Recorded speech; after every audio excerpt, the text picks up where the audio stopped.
Okay, we're live on a new stream. Gotta post this in the chat of the other one. Why does this have to be so hard?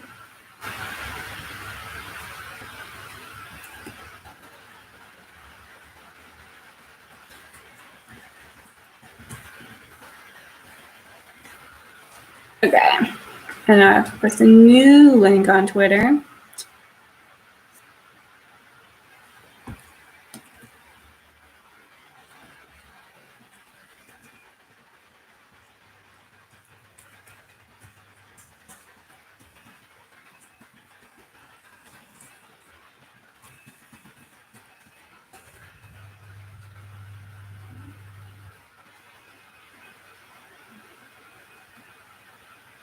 Okay, well, I'm here. Hopefully other people will figure it out. Okay, I'm just gonna keep sorting books because there's plenty about this that is boring. And if I wait for you, then you will be bored. Okay, I think I'm done with F. Now I'm moving to G.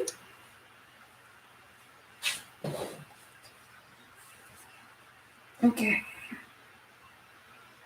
All of those are H's. There we go.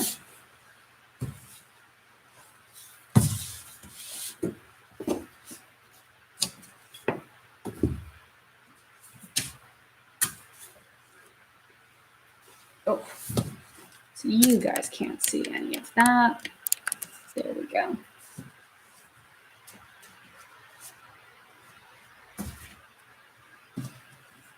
Okay.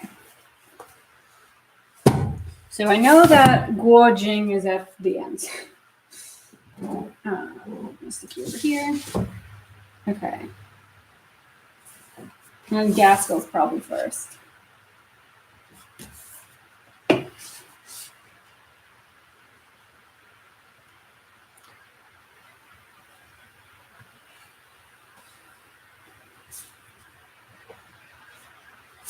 Gibbons. Gilman.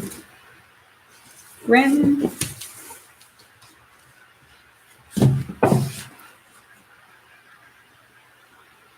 And then I've got two different Goodmans, Ruth and Carol. So Carol comes first. And then nope, David Guterson's going to start the next one.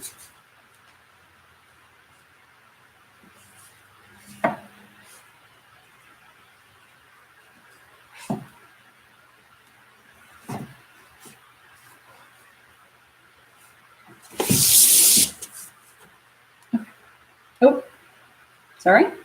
I forgot about The Princess Bride and 100 Nights of Hero.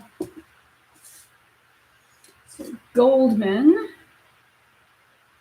I'm actually going to go after Grimm.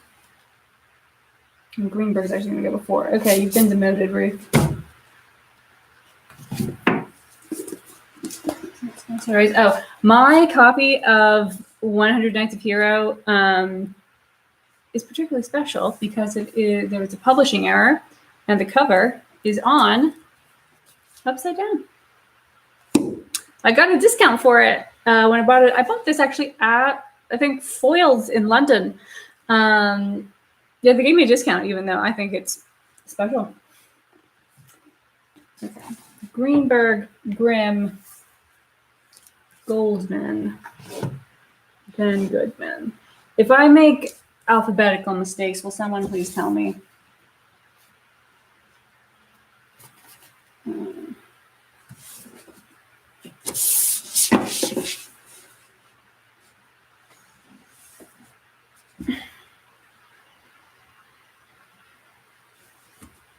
Okay.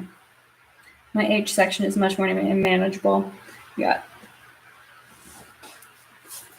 Haig, Hardy, Hariff. I think that's how you pronounce his name. Highsmith and Hunt.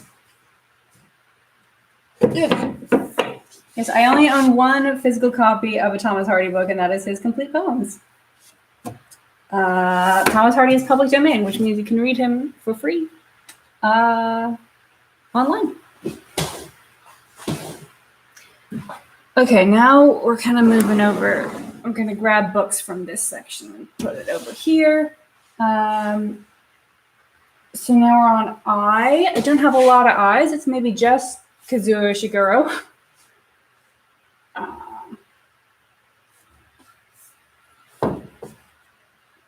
Yeah. I'm actually just going to grab all of these. But these appear to have stayed largely in order. Okay, so we've got, actually I'm going to put Jääskelän. Actually, I don't know. Does anyone speak Finnish? Because I want to know in Finnish, is A with the, I don't know if this is called an umlaut, this diaresis, trema, whatever language. Is that considered a different letter in Finnish, or is it considered an A with an accent mark? I think actually either way, I'm going to put it after Jackson, because A with a diacritic and regular A are not the same letter.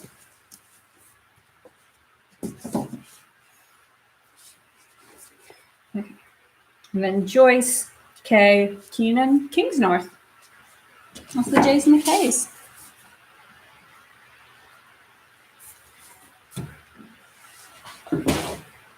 Okay.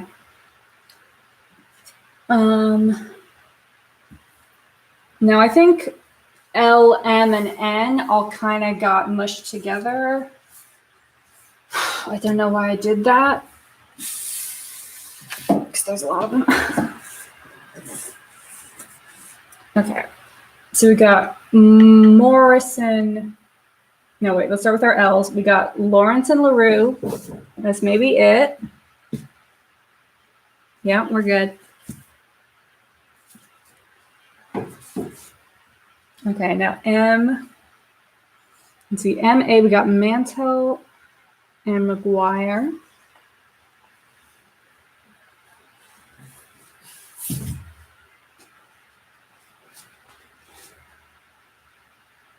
Mm-hmm.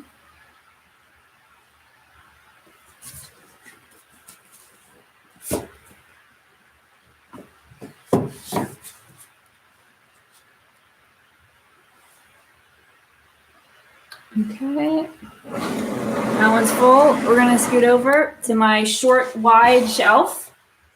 Hello. Okay, now we got MC. Oh, I forgot Logan. He's an L.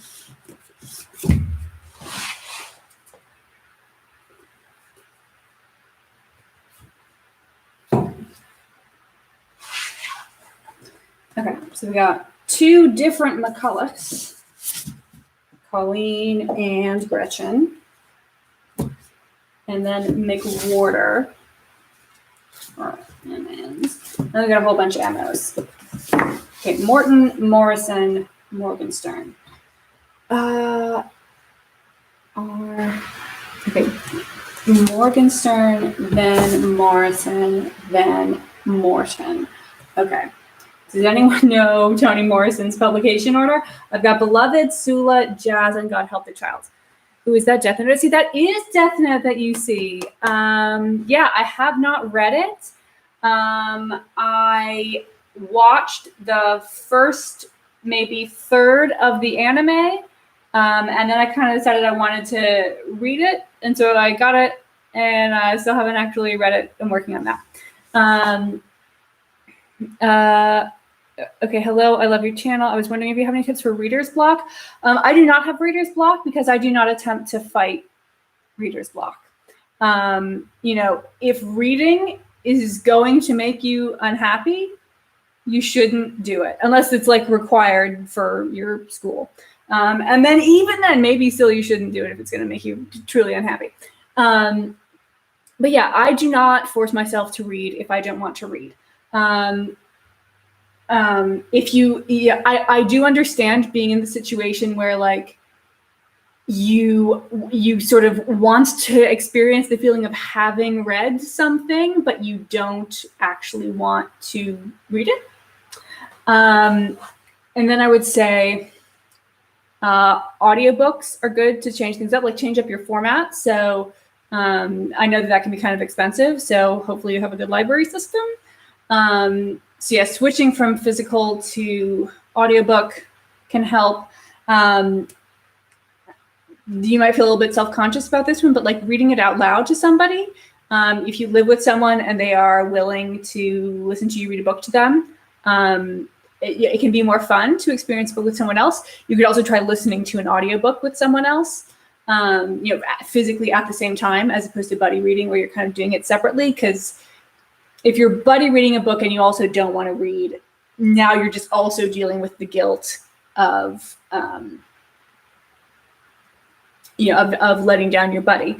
But I would say, if you're not under pressure and you're not like, I want to have read this book, I would say pick a time period between, I'd say either 1 or 2 weeks, and say, I'm not going to force myself to read for this amount of time.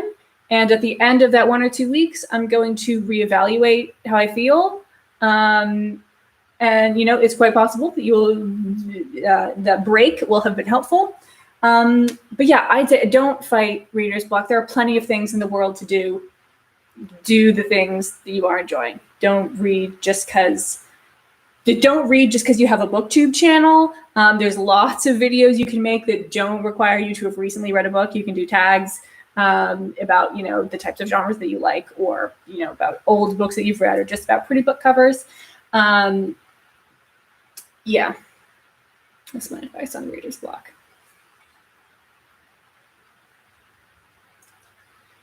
Okay. We're doing Morrison. That's right. I'm looking up Toni Morrison's publication order.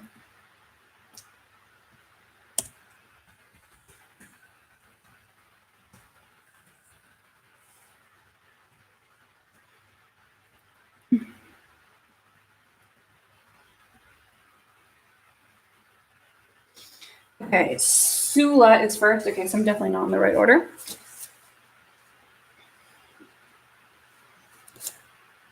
Sula, Beloved, Jazz, God Help the Child. Okay, I was close.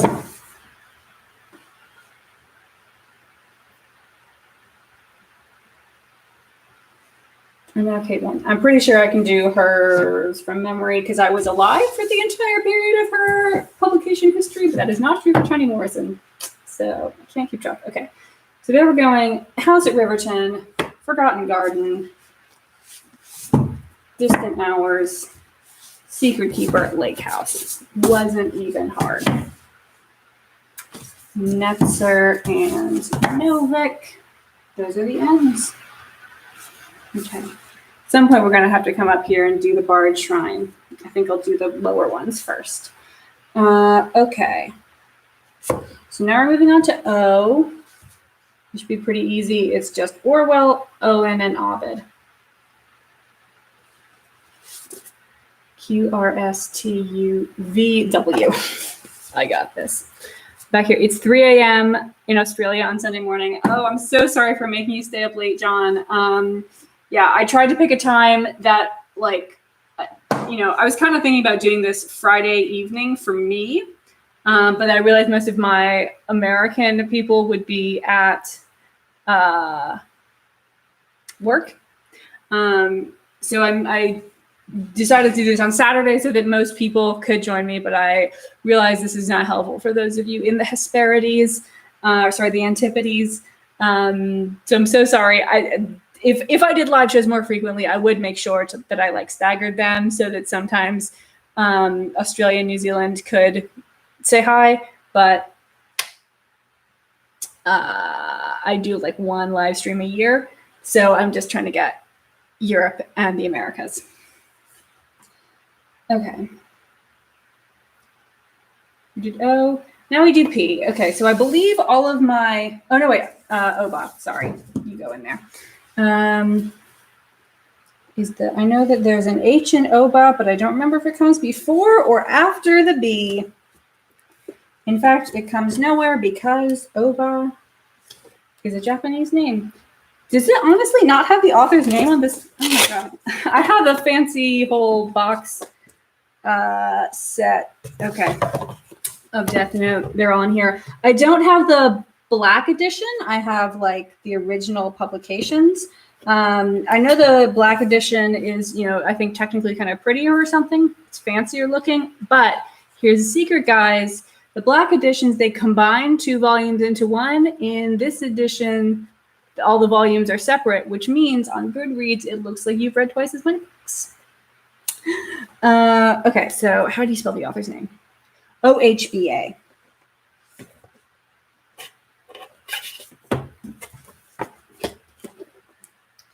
Okay. So he's actually going to come before Orwell.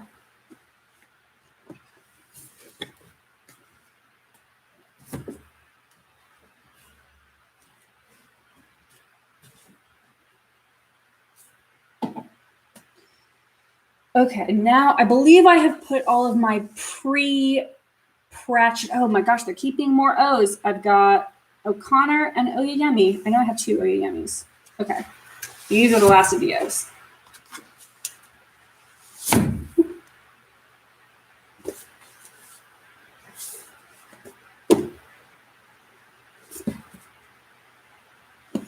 Okay.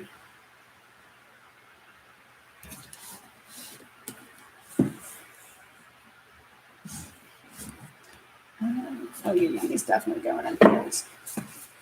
Will she fit? Oh, beautiful. Oh, that's perfect. Okay. Now, finally, we are getting to my pre-Pratchett P's. Because Terry Pratchett's going to take up at least an entire shelf. He's going to take up definitely more than an entire shelf. Okay, so we got Patchett, Palliser. They're going to start us off.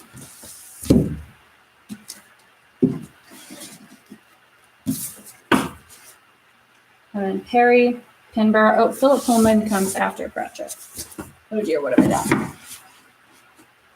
Okay. Now I'm going to stand up and grab some Pratchetts from up there to bring down here, which means you guys will find out that I'm wearing pajama pants underneath my dress because it's cold. Okay.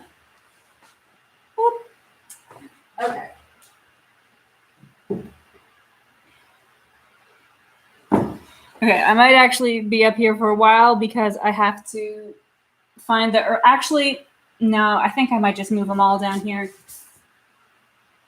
I'm going to be able to get a bunch in this shelf, so.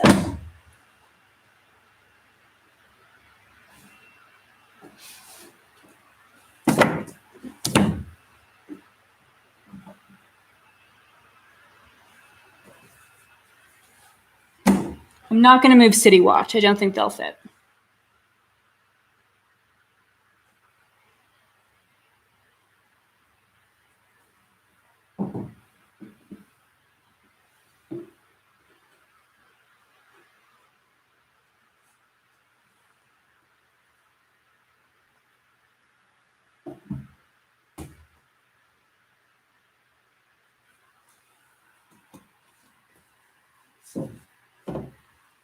This is very precarious.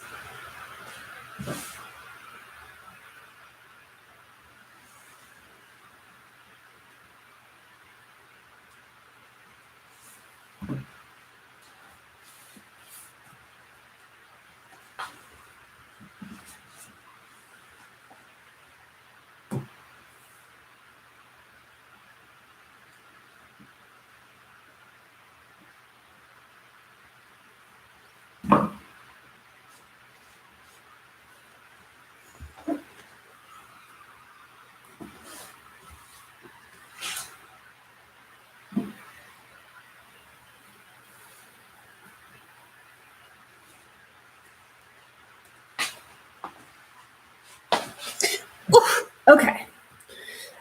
Oh, wait, if I'm watching some of your old videos as I love classic books. Oh, that's good to hear. Yeah, actually, I read a lot more classics than I own because classics are pretty much all in the public domain, except for like the rare exception that got published a lot later than it was written. like stuff by Morris, by Ian Forster, and stuff by the Marquis de Sade, which I did not read for fun, but I read for my French degree. So I actually get LibriVox audiobooks of classics, or you can get them for free on Kindle. If you are paying for a Kindle book that was published before 1923, you are being scammed because you can get it for free. Okay. Gosh, there's a lot of these. Okay, so with Terry Pratchett, I make an exception to my going in publication order because I like to keep the sub-series together. So I'm just going to go over and open up the great flow chart of Discworld reading order, just so I don't forget anything. I could probably do it without looking if I needed to, but I just want to be safe.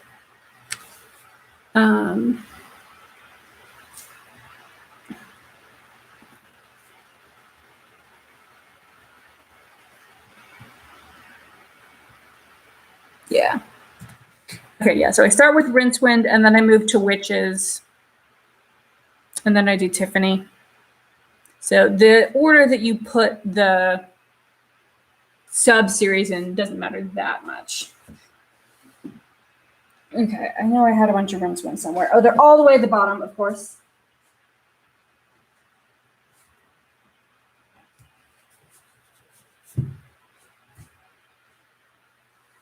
Okay, Color of Magic and Light Fantastic. Ooh, I Spy Sorcery. Where's Eric? You belong there. Here's Eric. Okay, I think it was Sorcery, then Eric, though. How did you end up over there?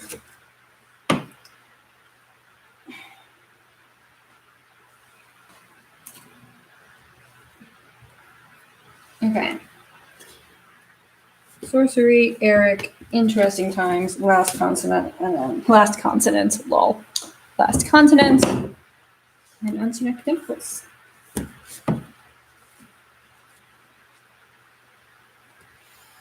Okay, Witches. We got Equal Rights and Weird Sisters. And then Witches Abroad. Okay, now I have to move these.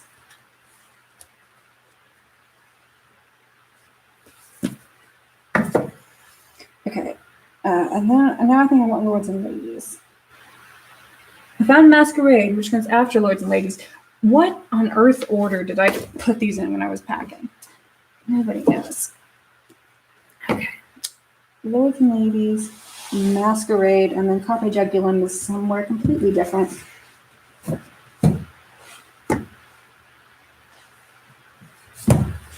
Okay.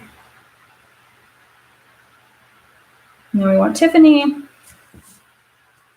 We got Wee Freeman, we got Wintersmith. Oh, I stick Morris, I think, in there after Tiffany, just because it's also YA.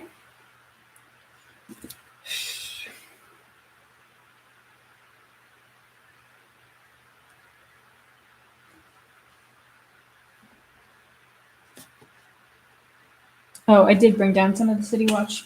I thought that stack up there looked too small. Okay, you guys are going back up. Okay, Wee Freeman, Hatful of Sky, Wintersmith, I Shall Wear Midnight, Shepherd's Crown. That's the Tiffany order. Oh, I forgot Last Hero, which is a Rincewind book. Oosh. Ah, no. Landslide.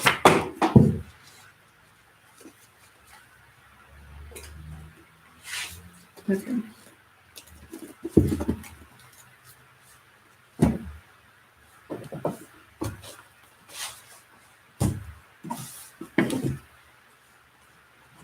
Okay. Oh, come on, just for 1 second. Okay.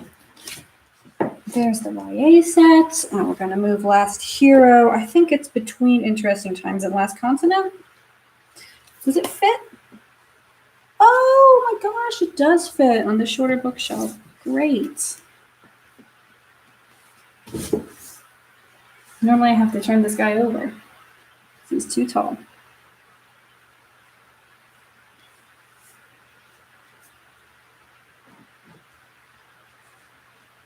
Okay, now who do I put after the YAs? Do I maybe do, I think I do the Death series. Let's see, who else we got? Ancient Civ, we got Death. We got Watch. Oh, an Industrial Revolution. Okay. I think Ancient Civ, just because the first book was published so early, like Pyramids, I think was maybe book 7. I want to get that relatively early. So then we're going to do Pyramids and Small Gods, and now we're going to do Death. Okay, so that's Mort, Soul Music. I'm definitely missing something here. Yeah, Mort, Reaper Man, Soul Music, Hogfather, Thief of Time. Is that all of them? Okay. Yeah. Fun fact, Thief of Time is my favorite Discworld book. I have not read all of them, but of the ones I've read. I've read, I think, about 2/3. Most of the ones I haven't read are Watch ones, though, and I know a lot of people tell me that the Watch series is the best one. Although Guards, the first book in the Watch series, isn't that great, and that's the only one I've read. Okay, so this bookshelf is full, so we're going to actually move up there.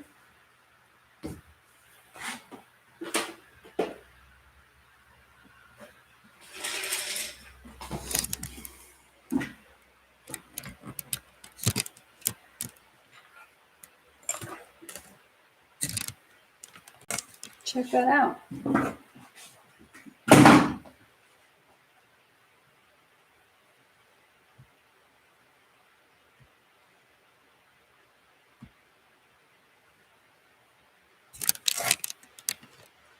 And I'm going to have a little drink.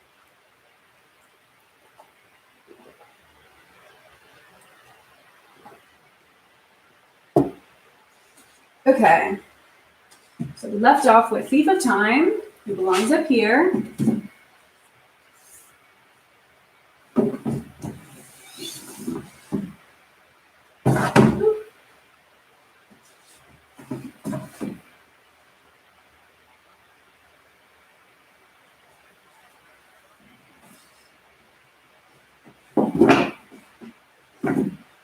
The Watch is going to be a mess over there.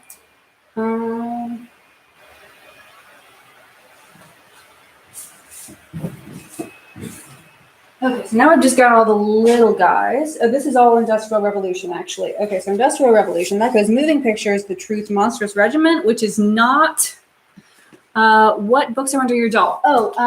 Yeah, so this is William Shakespeare.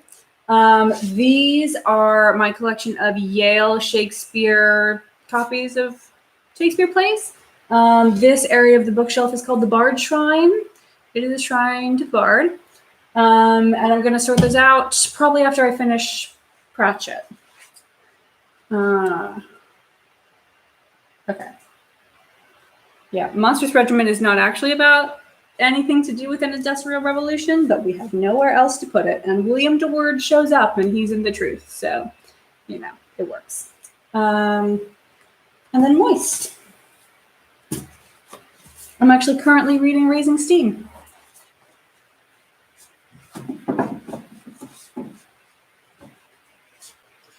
So now we just have the Watch, which I don't know very well. So I may need help with this one. I don't know if I've got Good Omens, which is not Discworld. I know we start with Guards. Let's see how well I can do.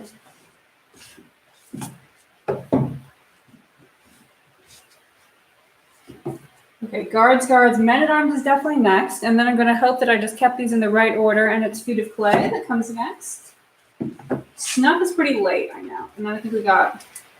There you go. Jingo, Fifth Elephant, Night Watch, Thud, Snuff. Does that sound good to you guys?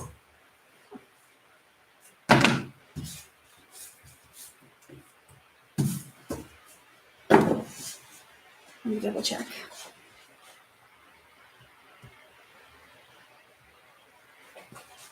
Okay.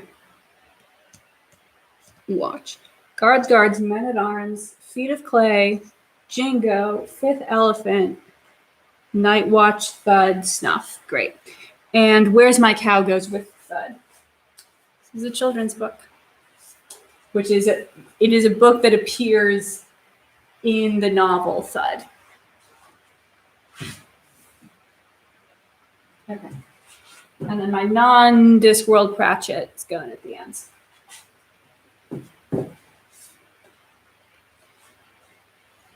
Okay, great.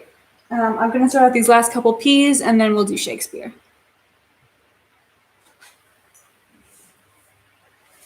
So he's just Pullman and Pym. Easy. Yep.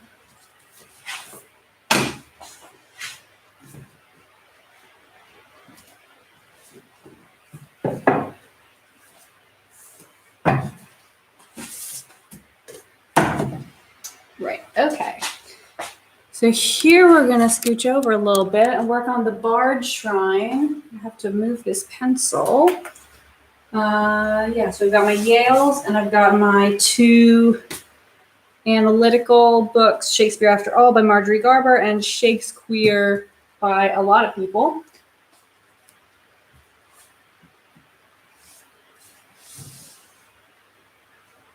Just get these all the way out of the way for a sec. Along with you, my dear friends.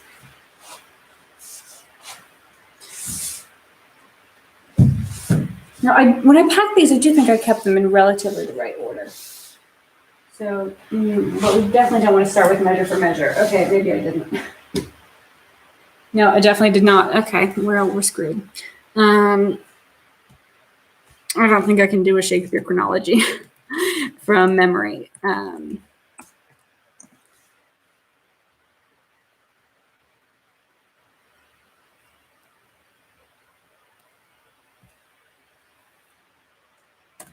Okay. Yeah, and I'm just using the Wikipedia Shakespeare chronology because none of them are perfect, so whatever. Okay, so we're starting with 2 gentlemen. I think they should be in sort of groups that are in the right order. Let's just find 2 gentlemen.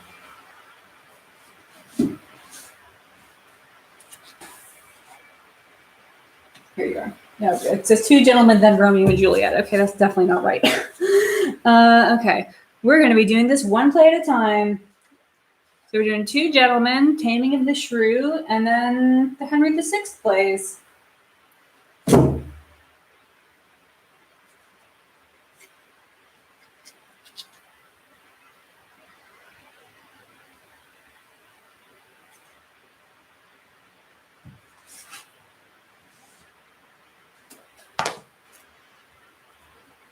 Truly, these are in absolutely no order. I grabbed them in sets when I put them into boxes.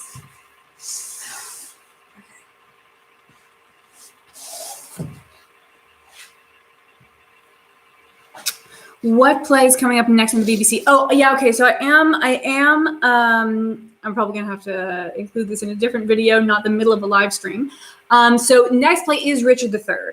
I had to unceremoniously leave book 2 in the Richard III month. So I think we're actually just gonna start up again in January. And then we're just gonna go in the order that I had listed. So I think it was Richard III, Merchant of Venice, and then my All's Fair in Love and War trilogy, which is Romeo and Juliet, Troilus and Cressida. Julius Caesar sneaks in there because it's the sort of first part of Antony and Cleopatra. So I think that's all I've sorted out so far. If you have requests for what play you want to come after Antony and Cleopatra, I do listen to requests. Okay. I need Henry VI Part 1.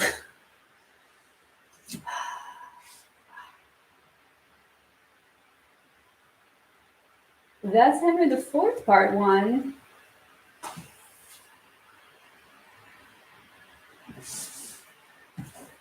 Here it is. Okay. Oh yeah, are you going in order of Bard Book Club? Which play are you on?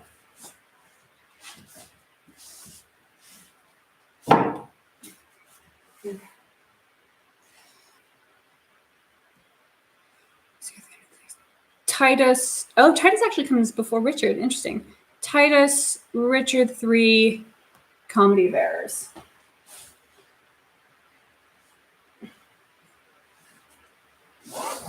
This lot I know is in order. Comedy of Errors.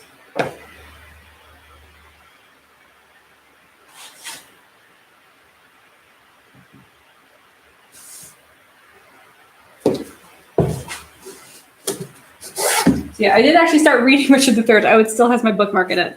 I was in Act 3, Scene 2. I'm probably going to have to reread it. Starting from the beginning in order to do a convincing video on it. Titus, Richard, comedy.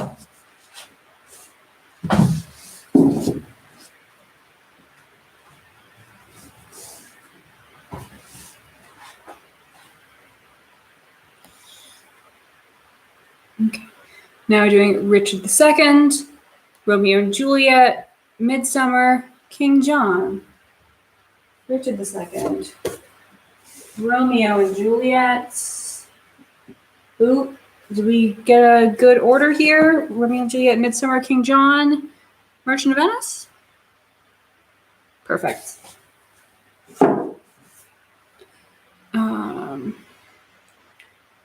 Okay, and then we have Henriade with Merry Wives and Much Ado sort of interspersed.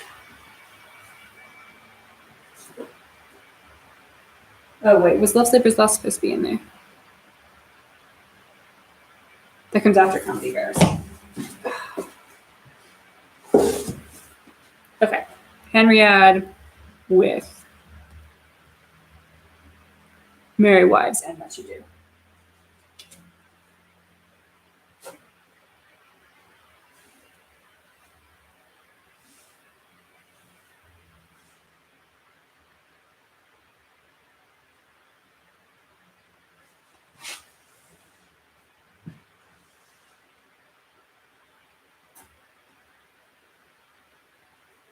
So Henry IV Part 1, Merry Wives, Henry IV Part 2, Much Ado, Henry V. And then do we go Julius Caesar As You Like It, 12th Night? Yes. Okay, and then I think that's the end of that grouping. And then I put my 2 theory books in. And Will goes up there.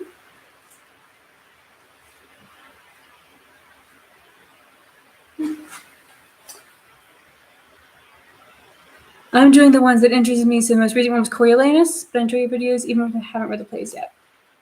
Thank you so much. Okay. Hamlet, 12th Night, TNC. That's not in the right order at all. Okay. Hamlet. Wait, I already did 12th Night. That's supposed to be As You Like It. Okay. Okay. As You Like It. Hamlet. 12th Night. I'll try this one last one.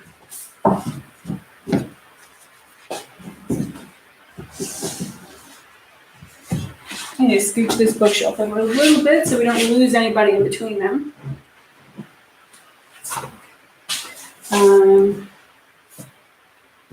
Where's the fellow? So I know that these guys go last. This is my poems, sonnets, and also a biography that comes with the Yales.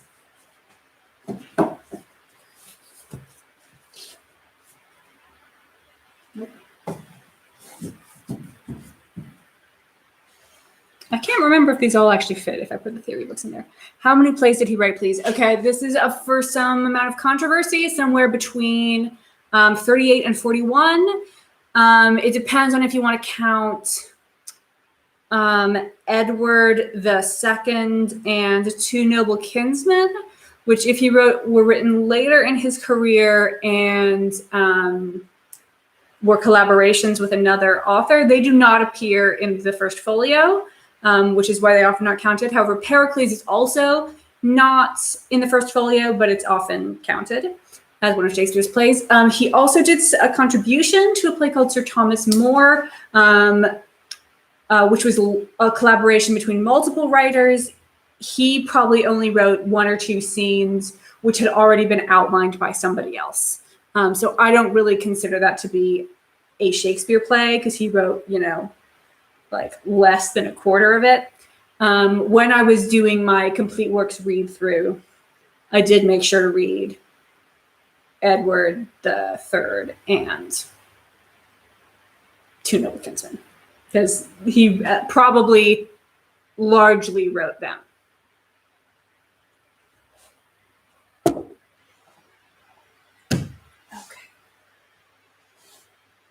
Where are we at? We're about to do a bunch of tragedies. So we twirl some girls it out. Okay, Measure for Measure, Othello,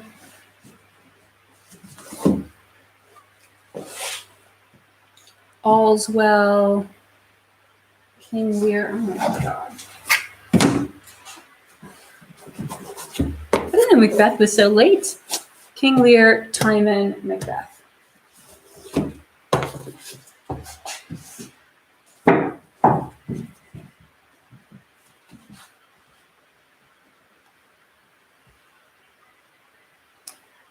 A and C, Pericles, Coriolanus.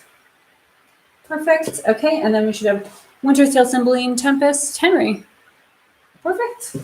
Okay. Oh my God! Please fit. Please fit. Please fit. Oh my God! Look at that. Oh, it's perfect. Oh, IKEA, your bookshelves are just the right size. Bard Shrine. And I'm actually, it feels like we kind of need something here. I do have a painting, but it's not, it has absolutely nothing to do with William Shakespeare. Hi, almost missed it. Hey, Maya. I just reassembled the Bard Shrine and I'm up to P. I've organized Terry Pratchett. So you still got like a third of the stuff left to go. So I think the painting that I'm going to hang here, I can show it to you guys.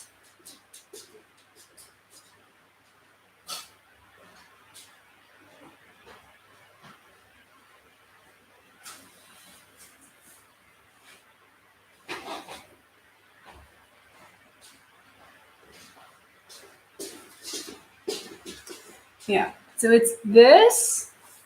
I want to stick it up there. Yeah, so this is, I think, an oil painting of, okay, I'm not 100% certain, but I believe that this mountain is Grand Teton in Wyoming. I say that because this kind of looks like Grand Teton, and also because this was painted by my dad. And I know where my dad has been. He's been to Grand Teton. Yeah, this, longtime viewers of my channel will be familiar with this because I did make a video while I was hiking Grand Teton a year or two ago. I did the bookish boxes and buzzwords tag whilst hiking this mountain.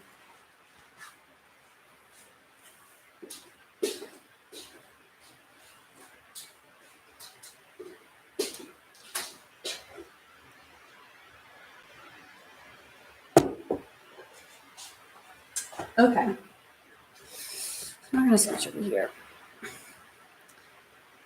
So I've done the P's, L, M, N, O, P, Q. I don't think I have any Q authors. I don't think I have a single one.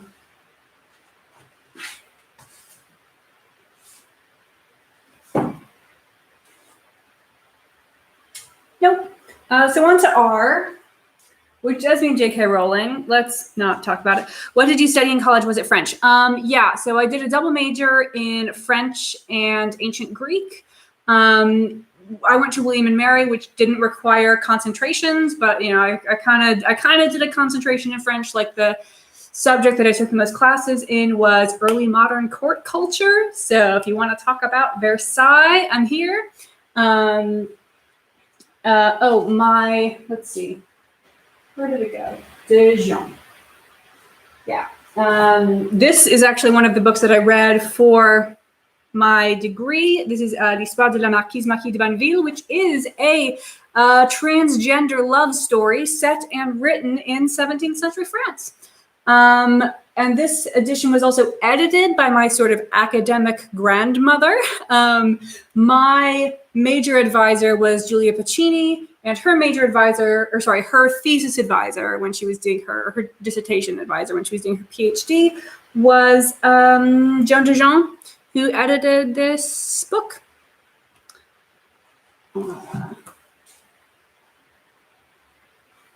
And then for ancient Greek, I took things in a bunch of different categories, and the classics department offered multiple degrees. So you could get a degree in Latin, in Greek, in classical civilizations, which was like the one for people who were lazy and didn't want to study languages.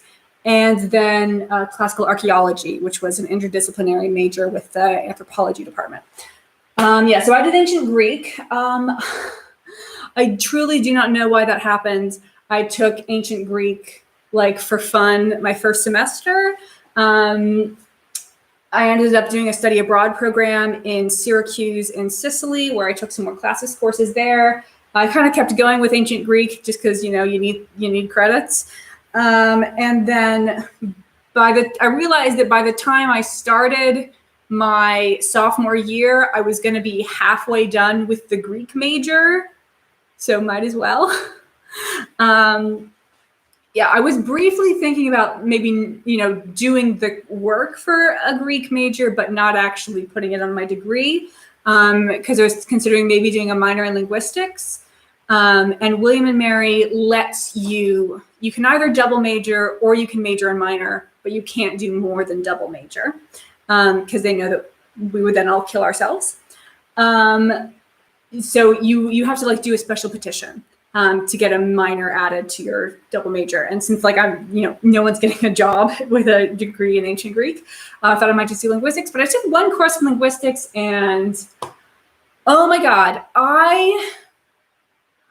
I found the material very interesting. I was very interested in all of the material. But when I was in class, I was so bored. And I do not know why this is. I had another friend who was taking the same introductory linguistics course, but with a different professor. And she said she had exactly the same experience. So now I just get all my linguistics from John McWhorter. Okay.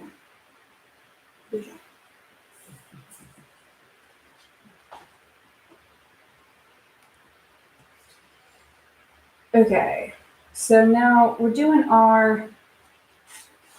opening up with Radcliffe, The Mysteries of Udolpho, and Name of the Wind by Patrick Rothfuss, which I have not read. I am not reading this until the third book comes out, because I do not want to be left hanging. I'm going to go try and turn a light on because it's getting awfully gray in here. See you guys soon.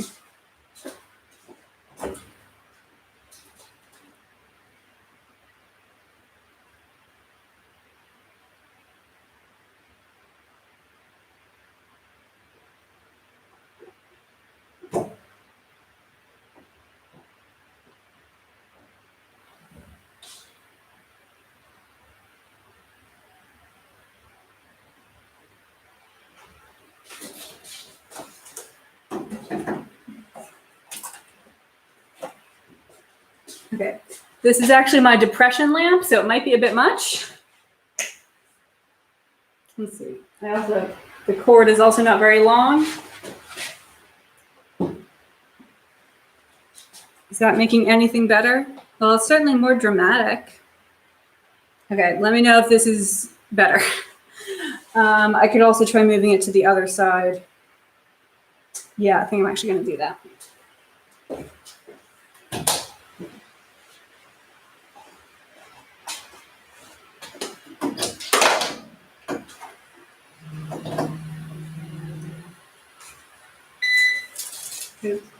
I just woke up my Roomba. Okay. Is this better? I don't know if it's better. So we got Rothfuss. Now I have to do J.K. Rowling. let's not talk about it.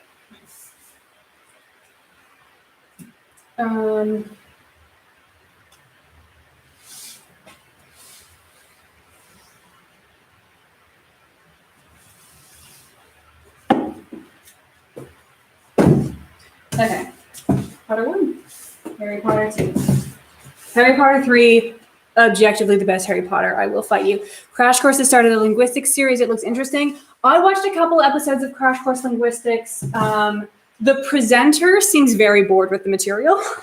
So I might just dip in like specifically for the episodes that I want to know more about, because like it's pretty much the same stuff I was covering in Linguistics 101. So at this point, I don't like need that information. But it's possible with later courses I will. Or sorry, with later episodes. 3, 4, 5, 6, 7, and the missed ones.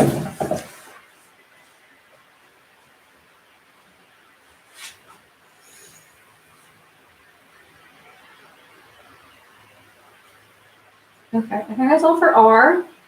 So now we're doing S. I have a lot of S books. When it's a fairly popular last name, and then Lemony Snicket.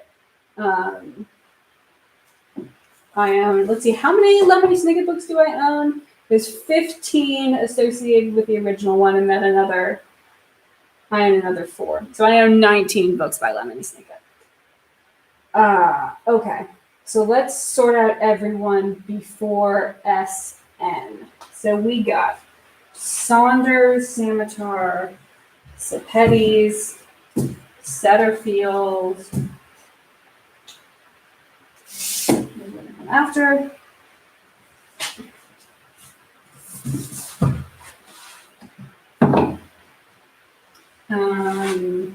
Lincoln in the Bardo. I kind of want to get to this because this is the only book that I own that is set in Washington, D.C., which is roughly in my hometown. Washington, D.C. doesn't get a lot of books set in it, which makes me sad because I think it's a very nice city. I mean, like architecturally, culturally. Y'all need to go to Capitol Hill, not like the building of the Capitol, but Capitol Hill, the neighborhood. That's where the hipsters are, and they have good restaurants. I went to a pizza place, and they would like actually, someone has asked me an actual question. Have you read Casual Vacancy by Rowling? I have not. I don't know if I'm going to. Yeah, so I went to a pizza place, and they would make the pizza that I actually like. I think this light is not working, guys. I'm going to turn it off. Yeah, they made the pizza that I actually like, which is arugula, which you put on after you cook it, so that the arugula doesn't get wilty, or rocket if you're British. Ricotta, fontina, and a fried egg. Put a fried egg on your pizza, guys. It is delicious. And then afterwards, they had dessert pizza, which is with like Nutella and cinnamon. It was great. I don't think that restaurant appears in Lincoln in the Bardo. Okay. So can we get, no. Okay, Salt of the Sea is getting over here. Here we go, 13th fail. And I got some more Setterfield.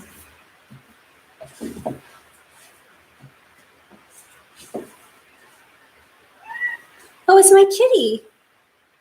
Hey, Nova. I'm doing a live stream. Do you want to be on it? She does not like it when I pick her up, so you probably will not be able to see the kitty. What author are you on now, and what do they write, please? I'm on Diane Setterfield. She writes... okay, she writes literary fiction, which is like... really good. I don't know how to describe her works. Yeah, they're kind of historically influenced, although they do not all exactly have historical settings, and they can have a pretty good twist. They have some good bubble tea near Capitol Hill. I believe you. I don't remember any specific bubble tea. Oh no, I got some bubble tea from a food truck near Eastern Market when I was hanging out with my brother who used to live near Adams Morgan. That's how you know he's a hipster.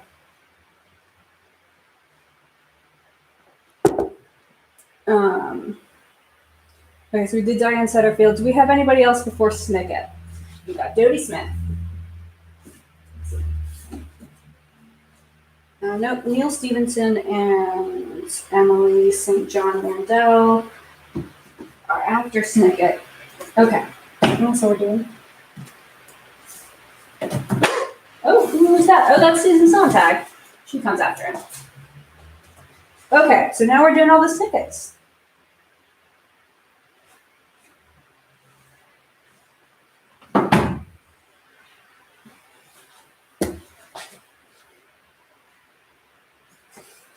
The sixth one somehow ended up on top of the first one. Everything else is in order. Oh, and the fifth one ended up at the bottom. Who knows how this stuff happens?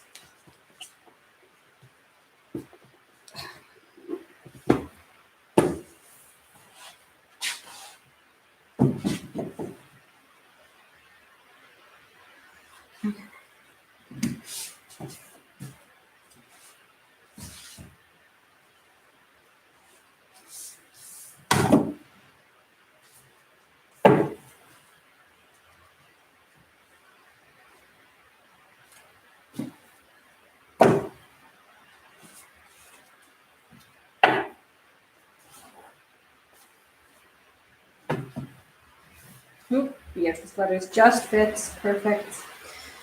Okay.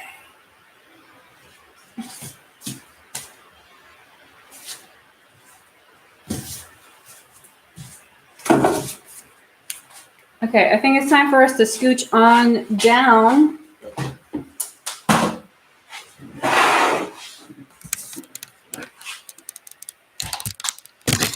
Okay, people are talking to me. Did you do much reading during the silly virus? I did not, not because of the silly virus, but I've been on YouTube hiatus because I was in a very bad living situation. I lived on the ground floor and a playground was built right outside my apartment. I was getting harassed. The cat was getting harassed. There were people out at truly all hours of the day and night. There were children playing right outside the bedroom at 6:30 in the morning, and there were drug dealers out there at 3 in the morning. So we were having a really tough time sleeping. So that's why I had to move, and it made me miserable, and so I didn't do a lot. I found this great app where you can scan the barcode, and it sorts where your book should be according to the Dewey Decimal, plus it remembers all of your books so you don't buy duplicates. I don't do Dewey Decimal, I do alphabetical by author. Yeah, because like the vast majority of my books are fiction. And I think Dewey Decimal is a lot more helpful if you have largely nonfiction. And I also have some books by the same author that would be categorized in like completely different areas according to Dewey Decimal. So like I've got Daphne du Maurier's novels, but then also her biography of Branwell Bronte. And I kind of want to keep all my Daphne du Maurier together. So yeah, I don't do Dewey Decimal. Still haven't read 13th Tale. Maya.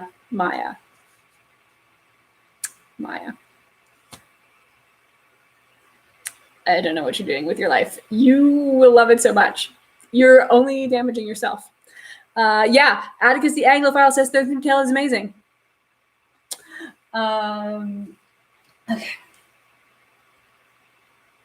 Okay. So now we just got all of our other S's.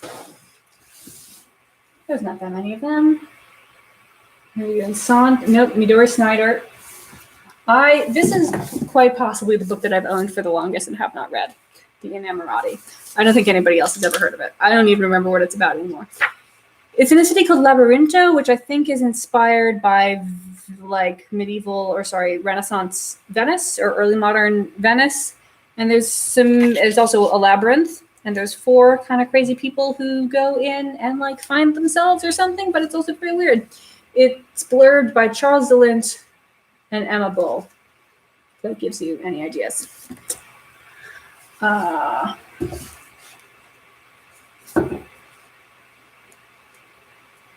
So yeah, we read her. And then my little tiny Susan Sontag. Little tiny penguin modern. Whoops. Okay, and now we got St. John Mandel. I did check. I used to say this name Emily St. John Mandel, but I've heard interviewers call her Emily St. John Mandel. I think it's because she's Canadian and not British. Can I please ask people what it's about, please? 13th Tale. It's a lot of it is a story within a story. So it's about a rather recluse young woman who is interested in like literary history. She's done some writing.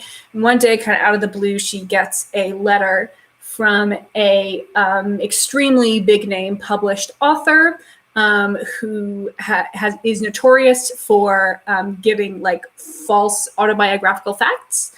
And it is an invitation for her to come and write this author's biography. So we get to hear a lot of the author's life, which was wild. And then we also get to hear like the sort of primary main characters' reactions to all of this. And the author, like her, she was a twin in a very large mansion which had completely fallen into disrepair, and the kids were kind of wild, and there's some murder. It's great. I owned it for a really long time without having read it, and I was about to get rid of it. And then I was like, I'll just read like a page or two before I get rid of it just to confirm. And, within 24 hours, I had read the whole thing. How much do you like the Netflix version of A Series of Unfortunate Events? I'm a big fan of the Netflix version.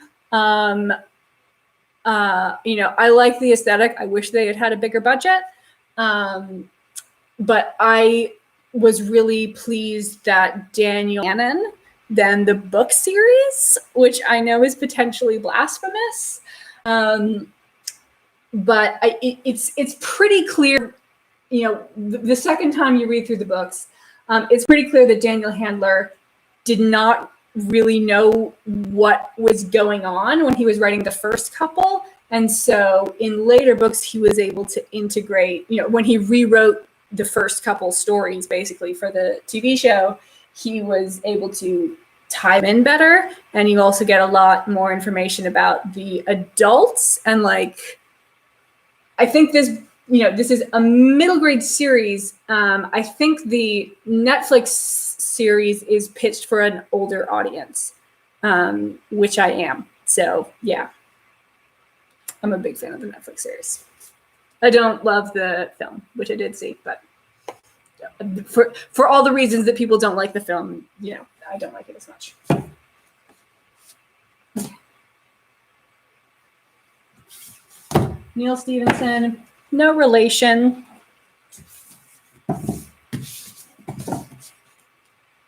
Okay, we are coming to the end, y'all.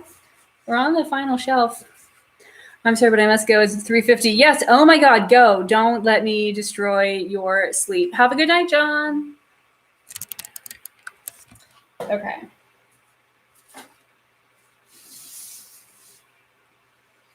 So now we're down here at the bottom. Yeah, all the letters that are easy to confuse. Okay, so let's find all the T's. We got Donna Tartt. Maybe we just got Donna Tartt. Okay, yep, Donna Tartt's my only T. I still have not read Secret History, despite the fact that I think it is about me. I've never murdered someone, but if I was going to murder someone, it would have been with my friends in the classics department. Okay, T, U, I don't think I have any U's. Okay, V, definitely have V's. Got a bunch of Valentes. Okay, Von Arnim's going to come at the end. Yeah. Okay. Oh, gosh. Now I try to remember the publication order for Cat Valenti. Maya, I know that you helped me out with this last time. I'm currently reading Secret History, and it's very disappointing, honestly. Yeah, I've heard Donna Tartt seems to generally be like a love it or hate it sort of an author. You know, I've heard that. Yeah, some people really do love A Secret History. I know. I think fewer people like her later books, which is why I've only bought A Secret History. If I really love this, then I'll look at Goldfinch and Little Friend, The Little Stranger. Yeah, I think, you know, because I was a classics student and, you know, I did have very intense friendships with my other, you know, being a classics student, you automatically get very close knit with everybody else in who's majoring in that, because like you can speak this ancient arcane language that nobody else can speak, and you kind of want to band together because a lot of people feel like they know more about the Greeks and the Romans than they do. And so we would have a lot of people in even upper level classes who didn't really know what they were talking about. And, you know, first world problems, but I would feel like people, you wouldn't go in to an upper level economics class if you didn't know that much about economics. But people do feel like they can go into upper level classics courses without having taken a course in classics before. And so like it's really obvious who is committed to this topic and who is just taking it because they're kind of vaguely, you know, they enjoy Greek mythology, or they studied it for 2 weeks in high school and it seems like it would be easy, or stuff like that. So you get really bonded. So I think, you know, if anyone's going to enjoy this book, it's going to be me. Maya says, what is the name of the book with birds by DeLint and Bull? The Innamorati by Midori Snyder. I hope that this is the right way around and not backwards, because it is a difficult font to read. That definitely gives me a clear vibe. Yeah.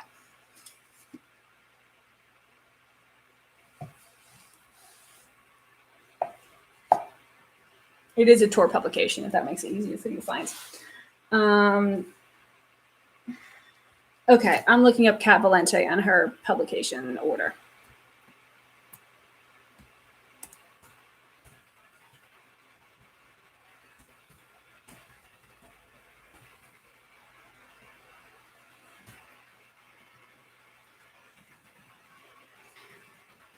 Okay.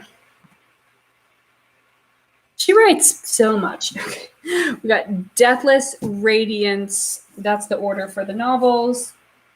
And then the, oh no, In the Night Garden. Where does that belong?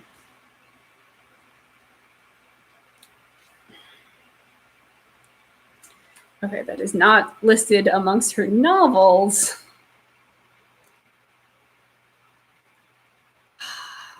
Is it?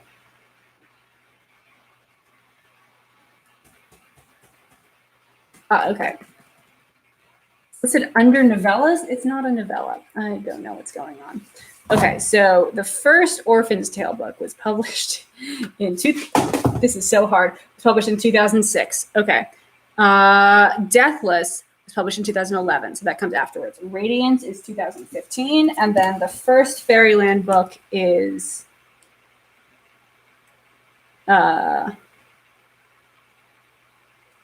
2011. So that's the same year as Deathless. I'm just going to put it after Deathless because it's also got all the other ones going with it, and those came later.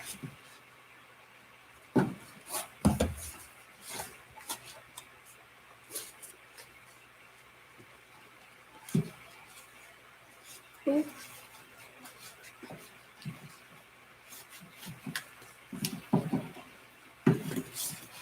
We did it. Radiance. Okay. Elizabeth Von Orman and the fans. We're almost done, you guys. I'm gonna dip. Love your channel. Bye, Atticus. Thanks for hanging out. Okay. So now I'm just down to my W's and Marion Zimmer Bradley. So we got Wecker, Winman, Walton, and also Walton. 2 Waltons, Leslie and Joe. J comes before L. Can I get both of them in there? No. Okay, we're just going to do Joe Walton. And all the way down here, we've got Ava Lavender, Tin Man, and Golem and the Ginny, one of the most underrated books or underappreciated books on BookTube, I think. Maya, have you read this? This is one that you will like. It's set in New York City in the early 20th century, and it's in like 2 immigrant quarters, the Jewish one and the Syrian one, and it's about, yeah, you have read it. Okay, I don't need to pitch it to you. For anybody else who's watching, it's about a golem who gets brought to life to be the wife of a man who dies. And so now, like, she has to listen to sort of everybody. And a genie who is like been trapped in a lamp for the past couple hundred years. And he's very confused to be in New York, and they're trying to figure out how to be in New York. And then we got Mr. Babylon. Boom, that's all the books. We did it. Everybody loves Golem and Ginny. Do you guys know that she's writing a second one? I follow Helene Wecker on Twitter for the very occasional posts that she makes that are writing updates. And the Iron Season is due to come out next year. I've been waiting 5 years for this book. I'm very excited about it. Yeah, there is. It's set. I think it's set during World War I, so it's a little bit later for Chava and Amal. This means hopefully they will answer a question that I had from the first book, which is that Chava can't die because she's not made of flesh, but her hair and her fingernails, when she was created, were taken from dead people. She has real dead people hair and fingernails that were just sort of pressed into her clay. So eventually her hair is going to get torn to shreds, and her fingernails, your fingernails slowly take damage. They're just going to be destroyed. So how is that going to work? Can she add new fingernails to herself? Where is she going to get the fingernails? Are these questions going to be answered? Probably not, because they're very inconsequential. But this is the sort of stuff that I want to know. Yeah, so they did. I mean, writing is definitely not her primary job. It's what she does for fun. So it is taken a while for Iron Season to come out. Let me see if we have a solid publication date.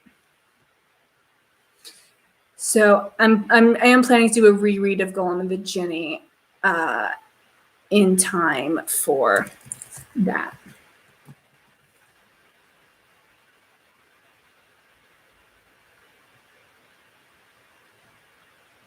Okay, June 8th, 2021 is what they are saying. And I think it got up, I think it did get one pushback. I think it was originally due for 2020.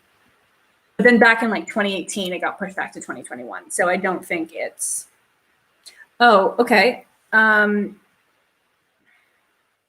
The first review for the Iron Season says, update per author's Twitter, expected in 2021, expected in 2021, and retitled The Hidden Palace. Okay, what's the tweet?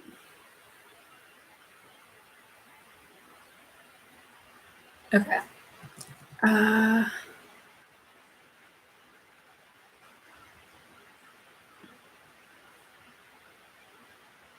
So yeah, about a year ago, she said it was coming out early winter 2021. Okay, so that's after the 8th of June. Well, she said she's working on a necessary rewrite at the moment. So she has a manuscript. It'll be here eventually. So I think that's everything we need to do, guys. We've organized the books once again. We're actually not planning to stay in this apartment for very long. We're basically just using this as a place to stay until we can find a place to buy. So we may be here again before too long. Yeah, it's been nice to hang. I think Maya and Shema are the only people left. So it's been very nice to talk to you guys. See you later. Bye.